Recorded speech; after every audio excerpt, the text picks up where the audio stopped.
Et je me suis demandé, est-ce qu'on peut montrer une robe dans une maison de photographie?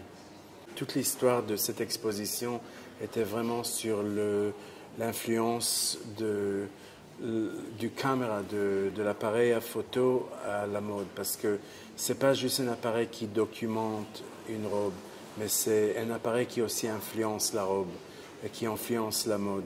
Quand on a commencé à utiliser l'appareil de photo, on a commencé à purifier la mode. Et quand on a commencé à travailler avec les écrans, on a vu que les écrans et les social media ont changé la mode. Et ça a aplati la mode, mais ça a agrandi la mode. Et là, c'est notre salle noire, quand tout est énorme, quand tout est plat. Et pour moi, la mode, ce n'est pas vraiment le dos et le devant, mais c'est tout ce qui se passe entre le dos et le devant. Alors, c'était un sort de processus. Finalement, c'est devenu une histoire de femme et pas une histoire d'habit ou une robe.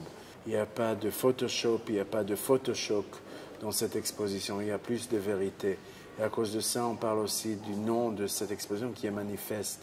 Et c'est plutôt la vérité de notre travail et pas une sorte de manifeste politique. C'est un sort de manifeste esthétique. Et j'ai voulu montrer cette sorte de naissance d'idées parce que des fois, on passe, vous savez, d'une idée qui est abstraite à une histoire qui est réelle. Et ce passage entre l'abstrait et la réalité, beaucoup de fois, c'est un rêve, mais plutôt c'est un cauchemar parce que c'est le monde le plus dur qu'on passe, nous, dans notre métier.